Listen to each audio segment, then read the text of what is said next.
Bonjour et bienvenue sur la chaîne, je suis contente de vous retrouver. Nous allons parler de mes lectures de la semaine et il y a pas mal de choses à dire parce que j'ai lu pas mal de choses en fait. Donc installez-vous confortablement, j'ai un petit visiteur qui n'était pas prévu, qui joue dans mes bibliothèques de toute évidence et on va commencer immédiatement. Il y a un peu de tout, il y a BD, il y a manga et il y a roman. Je vais commencer par les mangas avec celui-ci. Donc j'ai lu les 3 premiers tomes de Détective Conan ici aux éditions Kana. J'ai lu ça hier, ça faisait un petit moment que je les avais dans ma palle et j'ai eu envie de les découvrir. Donc je connaissais le principe déjà de ces histoires. Donc ici en fait on va suivre un détective qui a 17 ans, donc qui fait ses études, qui accompagne la police et qui a un art pour résoudre les enquêtes. Et suite à un petit accident, il va se retrouver en fait réduit à la taille d'un enfant de 6 ans. Et il va continuer à accompagner un détective privé sur ses enquêtes et les résoudre à sa place. Ça c'est au niveau de l'histoire.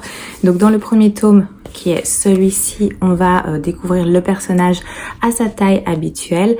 On va voir le souci qu'il a eu et suite à la prise d'un genre de poison, il va se retrouver à la taille et l'apparence d'un enfant de 6 ans et il va faire sa première enquête en étant dans cette condition. Et dans les autres, eh bien, on le suit toujours à 6 ans et il résout les enquêtes qui sont proposées aux détectives privés qui l'accompagnent. Donc voilà, c'était très sympathique, ça se lit assez bien, c'est des petits mangas qui sont pas très longs non plus, ils font moins de 200 pages et c'est à chaque fois des petites enquêtes, il y en a 3-4 comme ça par manga, c'est très agréable. Au niveau des graphiques, on est sur ce genre de dessin, donc voilà, c'est agréable, c'est marrant, il y a de l'humour.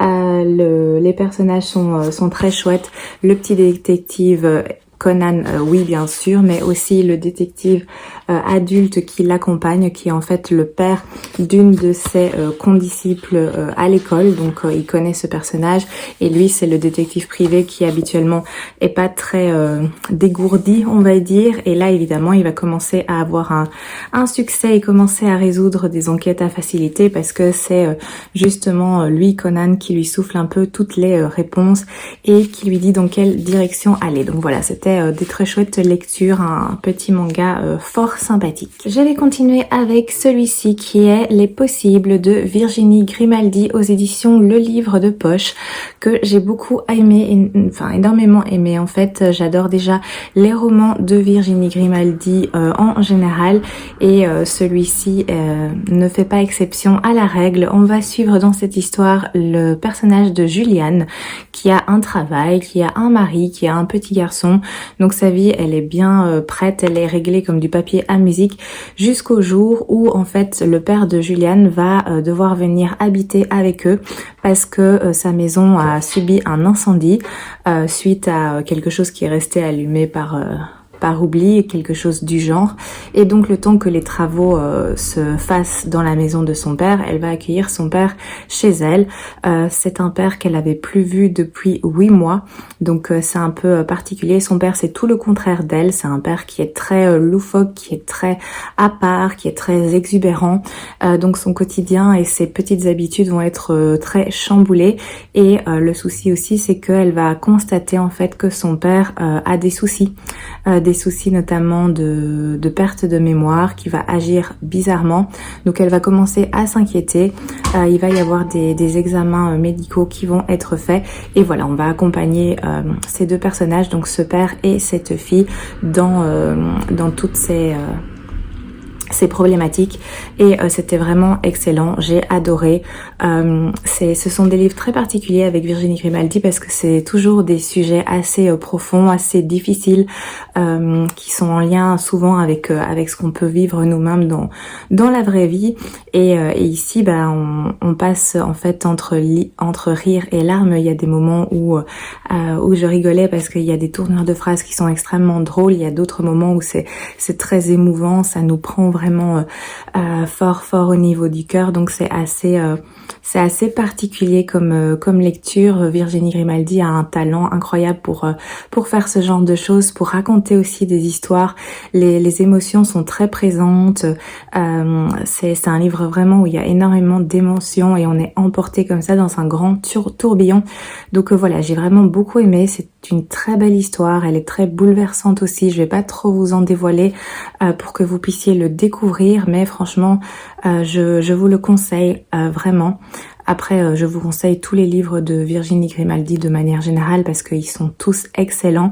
Mais celui-ci, c'était vraiment un très très beau livre, un très très beau message d'amour qui nous rappelle en fait qu'il faut profiter des moments avec les gens qu'on aime tout simplement. Et j'ai beaucoup apprécié. Alors j'enchaîne avec celui-ci qui est Agravel ou l'envers du temps de Maxime Herbeau.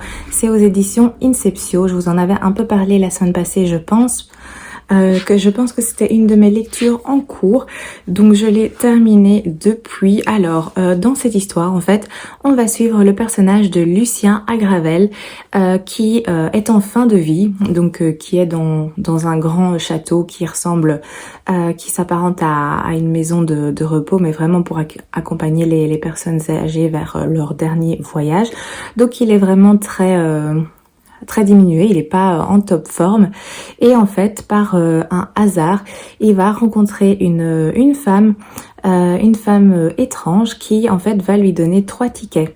Ces 3 tickets pour faire un voyage au sein d'un train qui s'appelle Electron, et en fait c'est un voyage qui lui permet de tout recommencer dans sa vie. Donc il a 3 chances en fait pour recommencer sa vie depuis le début, et on va suivre Lucien qui va donc monter dans ce train et qui va recommencer son premier voyage. Donc il va se retrouver en fait tout jeune enfant à l'école avec ses parents, etc.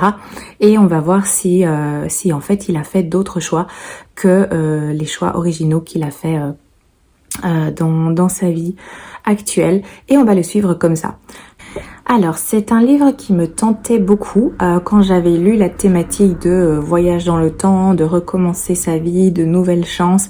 Ça, je trouvais la thématique vraiment très intéressante.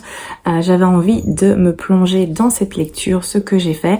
J'ai beaucoup apprécié le début, donc quand on va découvrir le personnage de Lucien dans son état voilà, de personnes âgées et tout ça, des difficultés, des regrets qu'il peut avoir. Puis quand il va commencer son voyage et retourner dans le passé, retrouver sa vie d'enfant avec ses copains d'école, avec ses parents, etc. Son premier amour, machin bidule. Donc ça, j'ai beaucoup apprécié, mais après, je dois dire que vers la fin, j'ai un peu décroché parce que ça partait dans un sens que voilà, j'ai pas énormément apprécié. C'est pas ça que je voulais lire, que je voulais découvrir. Moi, je voulais vraiment qu'on reste dans la thématique de voir s'il allait vraiment changer sa vie, de voir les décisions qu'il allait prendre. Et enfin, je vais pas vous dire vers quoi ça va, mais j'ai un peu décroché ensuite. Donc c'est un peu... Ouais, je suis un petit peu déçue parce que j'attendais beaucoup de ce livre, de cette histoire, de tout ce qui concernait les voyages dans le temps. Et finalement, voilà, on part dans une autre direction. Ça reste intéressant hein, et cette thématique, voilà, comme je vous l'ai dit, ça m'a beaucoup intéressée. Mais voilà, j'ai pas été convaincue en tout cas par cette lecture et je reste un petit peu sur ma faim malheureusement. J'ai également terminé celui-ci, donc Lady Helen, Le Pacte des mauvais jours, le second tome qui est écrit par Alison Goodman, toujours aux éditions Gallimard Jeunesse. Je vous en avais parlé la semaine passée parce que c'était une de mes lectures en cours. J'avais lu une bonne partie, si je me rappelle bien, et là je l'ai terminé. Et comme je vous l'avais déjà dit, c'est vraiment excellent. Ici c'est un second tome, donc je vais pas vous raconter évidemment ce qui se passe dans ce second tome, mais nous sommes ici sur une trilogie où on va suivre le personnage de Lady Helen, qui en fait est une vigilante. Donc on apprend ça dans le premier tome. Elle a un héritage en fait qui lui vient de ses parents, de sa mère et de son père, qui ont tous les deux disparu, qui sont décédés. Et en fait, les vigilants, ils s'occupent des abuseurs, qui sont des créatures qui peuvent être potentiellement dangereuses pour les humains. Donc, il faut réguler tout cela. Et en fait, les vigilants, ce sont des personnages qui agissent en secret, mais qui sont connus des hautes sphères du gouvernement, mais inconnus de la population générale. Et en fait, dans ce second tome, on va lui confier une mission assez délicate, tout en sachant qu'elle est en apprentissage de son statut de vigilante, parce qu'elle a des aptitudes différentes, notamment une plus grande force, une plus grande vitesse, et il y a des choses comme ça qu'elle doit évidemment apprendre à gérer. Il y a aussi d'autres personnages qui l'accompagnent, notamment on a le personnage de Lord Carlston qu'on découvre dans le premier tome également, qui est un personnage très important dans cette lecture et qu'on va retrouver ici bien entendu avec des choses très inquiétantes qui lui arrivent. Donc c'était vraiment très très chouette. Il y a beaucoup d'action, ça bouge tout le temps. Ce sont des livres épais parce qu'ils font 660 pages, quelque chose comme ça, mais ça se lit super vite parce que en tout cas moi j'étais à fond dedans. C'était extrêmement fluide, j'ai adoré retrouver Lady Helen où on voit son évolution se faire de plus en plus. Il y a des enjeux de plus en plus importants qui apparaissent dans ce second tome aussi. Le premier tome est bien, il est assez introductif dans la première partie et puis la seconde partie ça commence à s'enchaîner et ici évidemment on est presque tout le temps dans l'action avec des révélations, avec des secrets, des découvertes, donc j'ai vraiment énormément apprécié. Du coup j'ai hâte de terminer, de lire le troisième tome que j'ai déjà mis dans mon petit chariot où je pioche mes livres de temps en temps. Une fois que je les ai terminés, donc le troisième est déjà mis dedans parce que j'ai pas trop envie de les laisser traîner. Et chose intéressante, si par exemple vous voulez vous lancer dans ces lectures mais que vous laissez un petit peu de temps passer entre, il n'y a pas de souci parce qu'ils font à chaque fois un résumé de ce qui se passe dans le livre précédent. Donc ça c'est vraiment top. Du coup vous pouvez laisser passer un peu plus de temps entre et reprendre tout en ayant les petites informations principales qui vous sont données dès le début avant de commencer les tomes suivants. Donc voilà, une lecture que je vous conseille. Ici on est il y a de la romance mais pas trop. Il y a vraiment tout ce qui concerne un peu dark fantasy. On est dans les années 1800 donc c'est vraiment très très chouette. J'aime bien me retrouver à cette époque dans cette ambiance, avec tout ce qui est convenance, ce qu'une femme devrait ou ne devrait pas faire. Enfin, et Lady Helen, elle doit faire avec tout en ayant un statut différent qui lui permet plus de choses aussi. Donc c'est vraiment très très intéressant. Alors je continue avec une enquête policière. J'ai lu celui-ci, c'est Les liens du sang. C'est de Olivia Kiernan et on est aux éditions Hugo Thriller. Voilà, donc ça c'est un livre que j'ai depuis pas si longtemps que ça. Si je me rappelle bien, je l'avais trouvé dans un Bibliopolis qui était vraiment pas cher. Donc ici c'est une des enquêtes de la commissaire Frankie Sheehan et on est en Irlande, ça se passe en Irlande, donc j'étais curieuse de découvrir. Alors, au niveau de cette histoire, eh bien voilà, on va suivre le commissaire Frankie Sheehan. Comme je vous l'ai dit, on est dans une petite station balnéaire en Irlande, près de Dublin, et deux corps vont être découverts dans une église, deux corps de personnes qui ont été sauvagement assassinées. Les corps sont disposés, on voit clairement qu'il y a une mise en scène, et le tout se retrouve dans une église, donc c'est assez étrange. Et ces meurtres en fait coïncident comme par hasard avec la sortie de prison d'un homme qui s'appelle Sean Hennessy. Cet homme en fait il a été jugé coupable et donc il vient de purger sa peine. Il a passé 17 ans en prison parce qu'il a été jugé coupable du meurtre de sa famille. Il a tué son père et sa mère et apparemment seule sa petite sœur à l'époque a réussi à s'en sortir. Et en fait lui il sort et il clame en fait son innocence. Donc il va même rencontrer ici Frankie pour essayer de la convaincre de rouvrir l'enquête, en tout cas de s'intéresser à son dossier parce que il clame son innocence, il dit qu'il a rien fait, qu'il a pas tué sa famille et il y a un souci dans ce dossier parce que le témoignage qui a vraiment fort joué, c'est le témoignage de sa petite sœur qui a survécu, qui l'aurait du coup accusé. Donc voilà, c'est un peu particulier et le commissaire ici va commencer à enquêter sur le double meurtre actuel, mais elle va voir qu'il y a aussi bizarrement un lien avec ce qui s'est passé il y a 17 ans aussi. Donc il y a la question de est-ce que cet homme est vraiment innocent, est-il coupable? On sait pas trop, mais il y a des petits doutes qui commencent à arriver et voilà, on va suivre cette enquête. Ça c'est au niveau de l'histoire et c'était pas mal du tout. C'était assez sympathique, ça se lit vraiment très bien. C'est assez grand, c'est assez espacé et c'est écrit assez grand. Il y a 400 pages, quelque chose comme ça, mais je l'ai lu super vite. Donc ça c'est vraiment un bon point. L'enquête est bien construite, j'ai aimé découvrir cette affaire. J'ai aimé aussi découvrir une affaire criminelle qui se passait en Irlande. Je trouvais ça assez agréable au niveau de la géographie. L'intrigue générale, elle est bien construite. On est ici dans une histoire de vengeance avec un rapport entre le présent et le passé, ce qu'il y a eu il y a 17 ans, comme je vous l'ai expliqué. Il y a aussi des thématiques qui sont intéressantes ici. Ce sont des thématiques qui sont assez dures parce que ça concerne aussi, ça concerne les violences familiales. Donc voilà, il faut peut-être le savoir avant de commencer. Mais en tout cas, c'est une thématique qui est bien abordée dans cette lecture. Du coup, voilà, c'est une série que je connaissais pas du tout. J'avais jamais vu passer ces livres-là, les enquêtes de cette commissaire. Je vois que du même auteur, il y a également celui-ci qui est sorti, Irrespirable, que je ne connais pas non plus, mais franchement c'était pas mal. La plume elle est agréable, elle est fluide, comme je vous l'ai dit. Franchement je l'ai lu super vite, je crois qu'en 2 après-midi, quelque chose comme ça, c'était fait. Donc c'est que ça fonctionne. J'ai pas été lassée, je me suis pas embêtée. Ça tient le lecteur en haleine. Il n'y a pas une tension incroyable non plus, mais c'est un bon policier qui fait son travail. Donc je vais peut-être regarder si je trouve pas d'autres livres livre de cette autrice pour voir un petit peu d'autres enquêtes de cette commissaire, parce que j'ai apprécié le personnage, une femme dans la police qui a un poste à responsabilité, donc c'était assez intéressant aussi.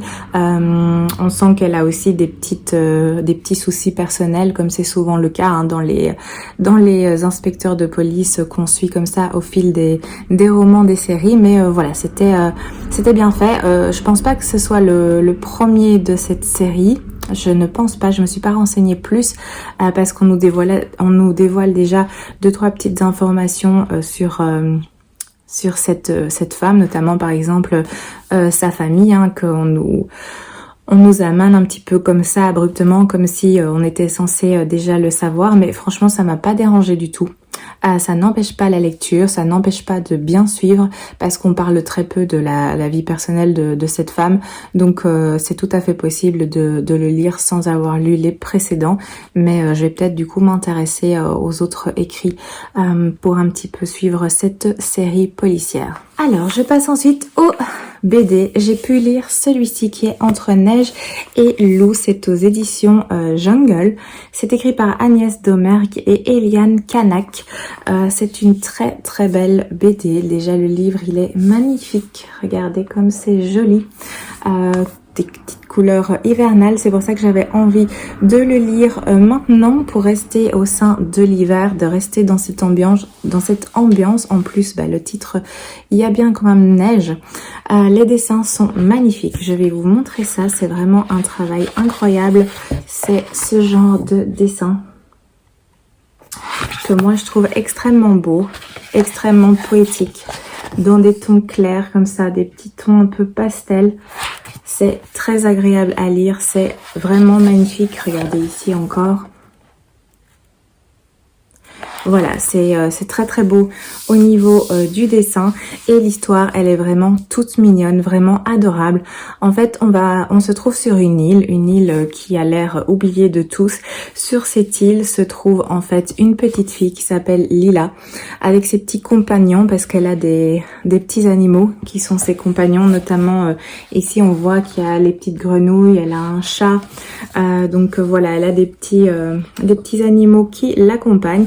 Et elle vit avec son papa qui subvient à tous ses besoins, bien sûr. C'est une petite fille, et cette petite fille n'a jamais quitté la maison. Donc autour de cette maison et sur cette île, c'est la neige. C'est un hiver qui reste depuis sans doute des années, et apparemment cette petite fille ne supporte pas la neige. Du coup elle reste à l'intérieur, elle est jamais sortie, et un jour son père va partir pour pêcher, pour ramener du poisson, et il ne revient pas le soir comme prévu parce qu'il est pris dans une tempête. Donc le lendemain, quand Lila se réveille et qu'elle voit que son père n'est pas là, elle décide de sortir par ses propres moyens pour retrouver son père, et elle va commencer comme ça une aventure dans la neige et la forêt qui se trouve aux alentours de cette île. Donc voilà, ça c'est au niveau de l'histoire, et c'est vraiment adorable. C'est tout en douceur, c'est très poétique. J'ai adoré suivre Lila, cette petite fille qui a finalement un statut assez particulier qu'on va découvrir. On va découvrir aussi pourquoi son papa la gardait comme ça, couvée et enfermée. C'est vraiment une magnifique lecture que je vous recommande à 1000%. N'hésitez pas, si vous le voyez, allez-y, foncez, parce que c'est un petit moment de douceur, et c'est vraiment très très agréable. Il y a des beaux messages, c'est axé sur la nature, c'est axé sur les animaux, sur le respect. Il y a un côté amour aussi, c'est vraiment très très beau. Voilà, je vous montre encore une planche comme ça, c'est super bien fait. En tout cas moi j'adore les livres de ces deux dames, Agnès Domergue et Eliane Canac. J'avais aussi l'autre qui est celui-ci, d'Ambre et de Feu. Donc c'est le même style aussi. On est évidemment avec les mêmes autrices et dessinatrices. Donc voilà, c'est aussi ce genre de dessin.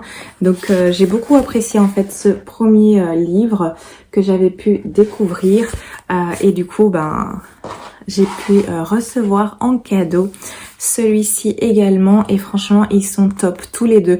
Donc celui-ci on est plus au niveau de l'automne et celui-ci évidemment se passe plus en hiver. Donc franchement si vous les voyez n'hésitez pas parce que tous les deux sont excellents. Alors l'autre graphique que j'ai lu, c'est celui-ci, donc Légende de la garde, à automne 1152 de David Peterson, et c'est vraiment excellent, j'ai adoré. Ça c'est un livre que j'avais vu en librairie, c'est de Gallimard, bande dessinée, et voilà, c'est un livre qui avait l'air très sympathique et qui a été fortement recommandé par 2 vendeurs en plus. Du coup, moi on me l'a présenté comme étant un genre de Seigneur des Anneaux avec des petites souris. Donc évidemment, il n'en fallait pas plus. Ça m'a énormément intriguée et franchement c'était top. Au niveau des dessins, on est sur ce genre de planche. C'est assez coloré, on a les petites souris. Hop. Voilà, il y a pas mal de détails, hein, comme on peut le voir, c'est très bien fait. Et effectivement, ce qu'on m'a annoncé, ça y ressemble pas mal parce que effectivement, voilà, on se retrouve. Ah, il y a même une carte, je vous ai pas dit, mais voilà, on a une carte des territoires aussi, donc on est bien dans l'univers, on est bien plongé. Et voilà, on va suivre ces petites souris qui font partie de la garde qui est censée protéger évidemment une cité où se trouve le royaume de ces souris. Et en fait on va se rendre compte qu'il y a un complot qui est en train de se préparer parce qu'il y a la découverte d'un traître tout à fait par hasard qui va se faire. Et donc on va suivre ces 3 petites souris qui sont, je vais essayer de vous retrouver les noms parce qu'on a Liam, on a Kenzie et Saxon. Qui vont enquêter et qui vont essayer de découvrir ce qui se passe exactement. Et franchement, c'était top. J'ai adoré cette lecture, j'ai adoré le style, j'ai adoré l'ambiance. Me retrouver comme ça dans ce genre d'histoire très épique avec des combats, avec des intrigues. C'était vraiment génial. Il y a aussi la suite avec Hiver 1152, me semble-t-il. Ah, je peux même regarder parce qu'il y a à la fin... Voilà, donc dans la même série, on a ceci, hop. Donc avec, comme je vous l'ai dit, Hiver 1152, voilà, donc toujours la même année mais en hiver. Ensuite, il y a aussi Légende de la garde, la hache noire, et Légende de la garde, Balduin le brave et autres contes. Donc voilà, toujours avec des souris. Franchement, c'était génial. Si vous aimez ce style, si vous aimez effectivement tout ce qui est un petit peu épique, Seigneur des Anneaux, ambiance comme ça, avec des batailles, avec des complots, avec des trahisons, avec des choses un peu sympathiques, et le tout dont les personnages principaux sont des petites souris, eh bien vous pouvez y aller parce qu'il est vraiment excellent. Dernier livre, mais pas des moindres, c'est celui-ci, le livre de la nuit de Holly Black aux éditions de Saxus. Magnifique édition ici. Moi j'ai le hardback qui se présente comme ça. Donc il est absolument splendide. À l'intérieur on a ceci comme illustration, enfin oui, illustration au début. Et c'était ma lecture en cours aussi de la semaine dernière et je vous avais dit que j'allais essayer de l'avancer pour pouvoir vous en parler, et franchement voilà, c'est chose faite. Je l'ai terminé et j'ai pas eu à me forcer parce que je l'ai quasiment lu d'une traite, en tout cas la moitié d'une traite, parce que c'était très chouette. C'était vraiment très très chouette. Donc ici, attention, on est dans un livre adulte, donc c'est pas de la jeunesse, c'est pas du young adulte, c'est vraiment un livre pour un public adulte. Donc ça, il faut le savoir.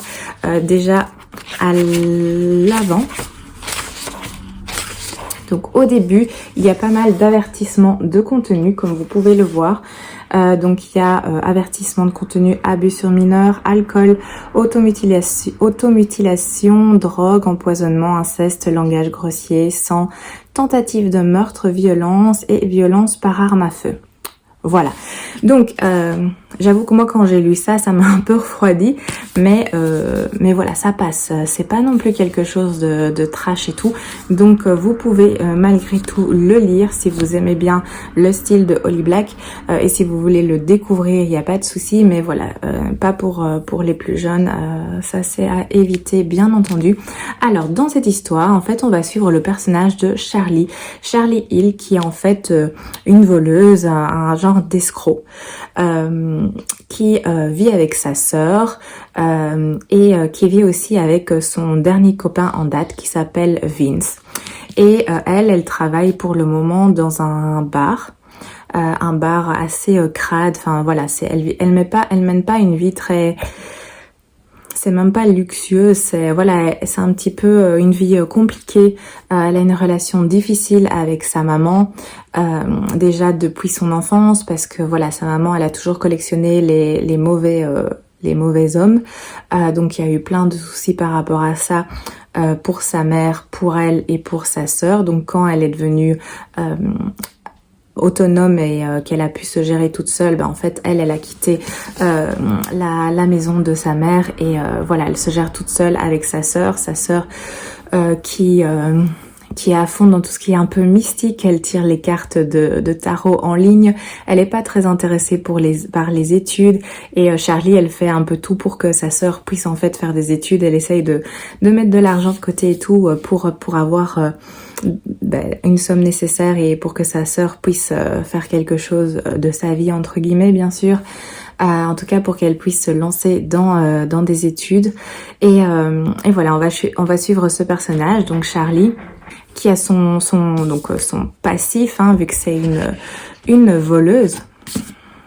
Vu que c'est une voleuse, elle vole plein de choses et elle a notamment travaillé pour des crépusculiens.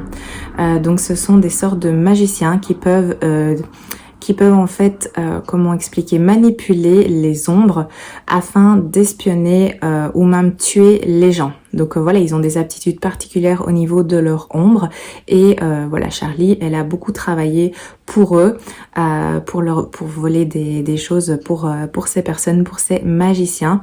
Et là, elle est barmaid, elle essaye d'un petit peu couper avec son passé et mener une vie plus saine, on va dire. Et elle va être contactée par une femme qui va lui demander en fait de retrouver son compagnon qui a disparu depuis plusieurs jours. Et voilà, elle va décider de faire cette demande et de reprendre entre guillemets ses anciennes activités de traquer des gens, de leur voler des trucs. Et évidemment, elle va tomber sur un truc auquel elle ne s'attendait pas, concernant un livre, qui est donc le livre de la nuit, qui est un livre qui est apparemment extrêmement recherché. Et voilà, donc elle va entrer dans quelque chose d'assez dangereux. Je vais m'arrêter là pour l'histoire, pour pas trop vous en dire. Mais donc voilà, en gros, on va suivre Charlie qui, par hasard, va se retrouver face à cette recherche de ce livre, va être mise en danger, va apprendre énormément de choses au niveau des personnages qui tournent autour d'elle, notamment autour de son copain, de Vince. Elle va aussi découvrir des choses sur les ombres, sur les crépusculiens. Enfin, il y a énormément de choses. C'est un univers très très dense. C'est une lecture, il faut être assez concentré dedans parce que l'univers est assez travaillé, il est assez complexe aussi.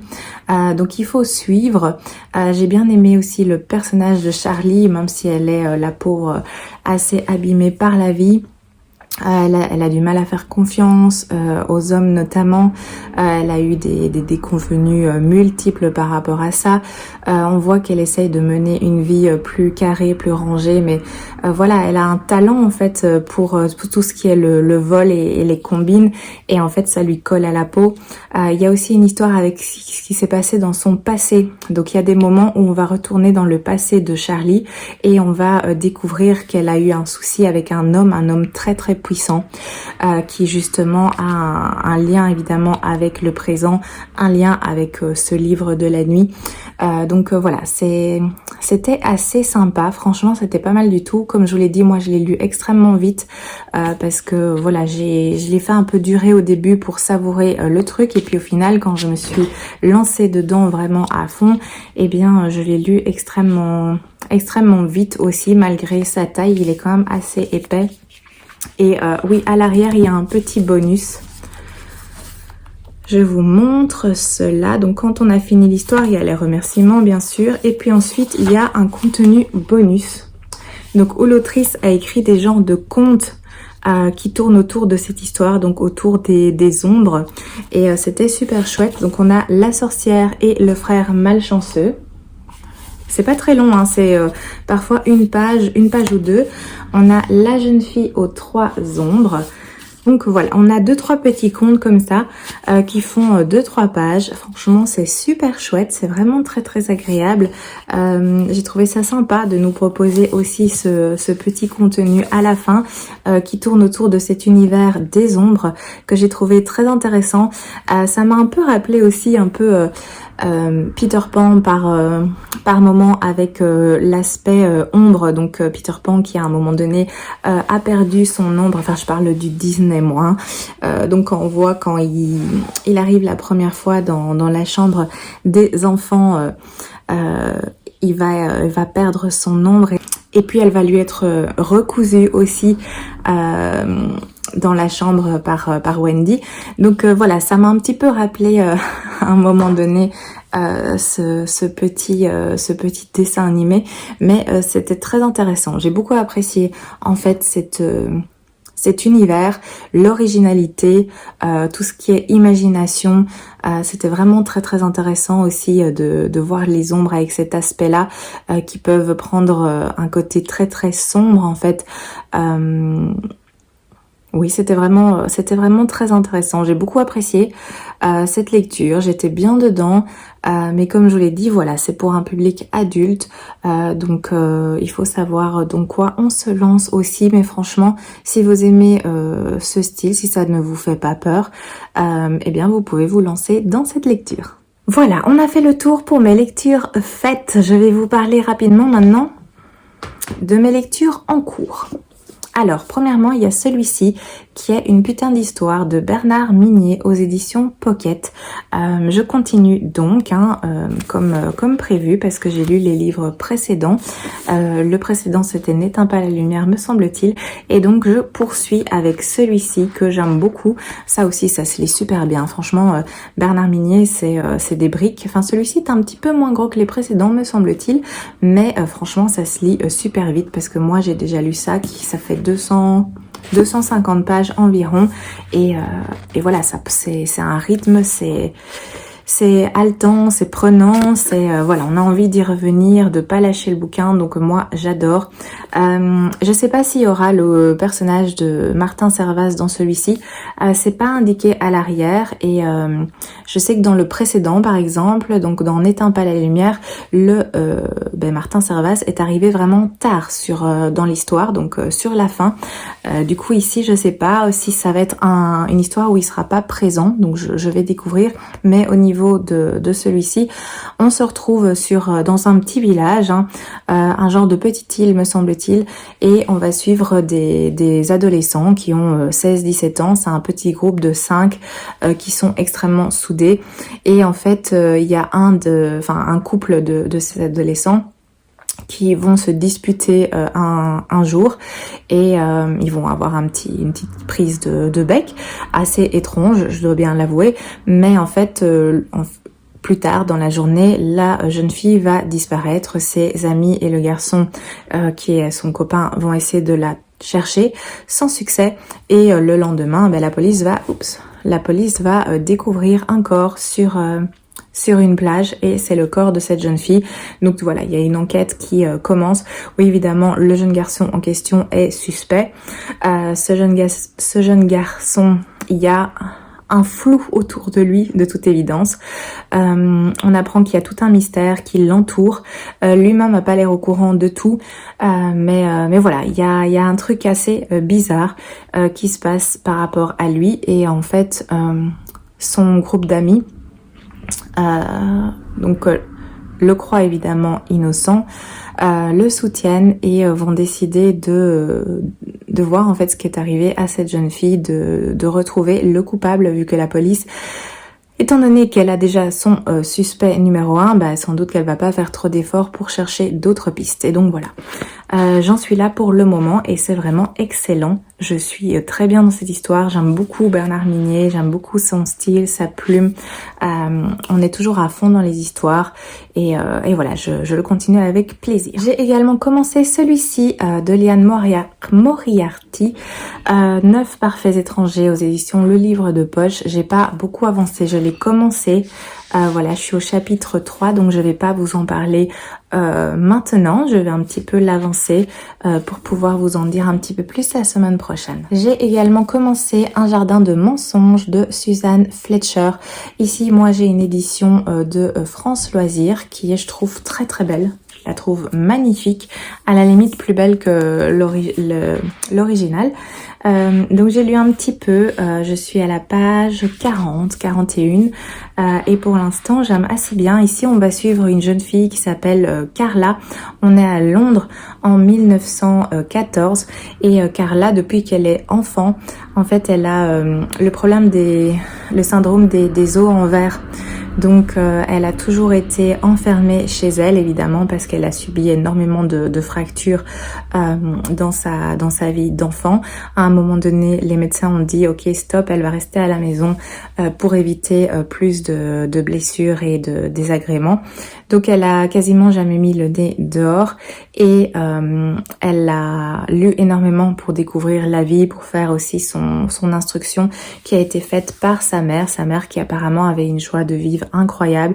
Le souci, c'est que voilà, sa maman va décéder des suites d'une maladie et Carla se retrouve adulte, mais en fait toute seule. Elle se rend compte qu'elle a jamais vraiment mis le nez dehors, qu'elle sait pas grand chose et elle est un peu perdue évidemment par rapport au décès de sa mère qui était voilà son pilier voilà, pour l'instant je suis là, donc j'ai hâte de découvrir la suite, de voir ce qui va arriver à Carla. Dernière chose que j'ai commencé, c'est celui-ci, Terre brisée, aux éditions de Saxus. C'est écrit par Victoria Aveyard,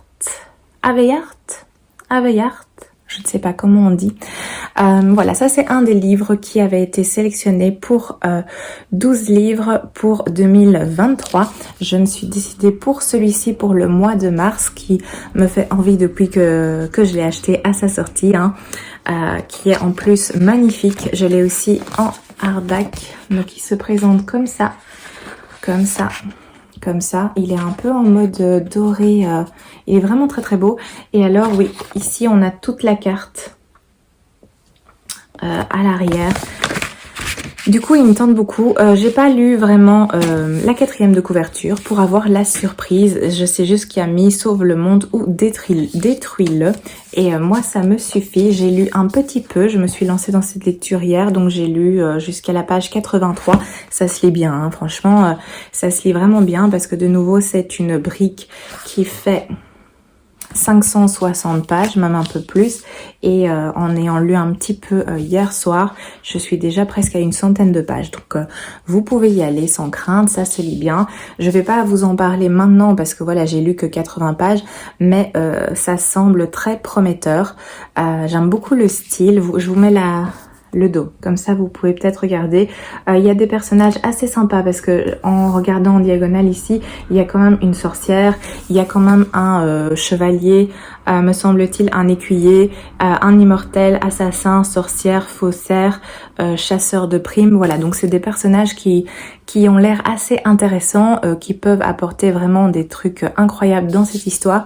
Et pour l'instant, j'aime vraiment beaucoup ce que j'ai lu. Donc les 80 pages, j'ai beaucoup apprécié. Pour l'instant, j'ai j'ai rencontré le personnage de l'écuyer et aussi une jeune fille, je sais pas trop si c'est l'assassin ou alors si c'est la chasseuse de primes, je sais pas, parce qu'il y a un petit aspect piraterie, mais voilà, on m'a pas encore dévoilé davantage pour que je sache quel est le personnage exact selon la petite description à l'arrière. Mais donc voilà, je vais poursuivre cette lecture qui me plaît énormément, en tout cas pour ces premières pages. Et voilà, nous avons fait le tour. J'espère que vous êtes toujours là.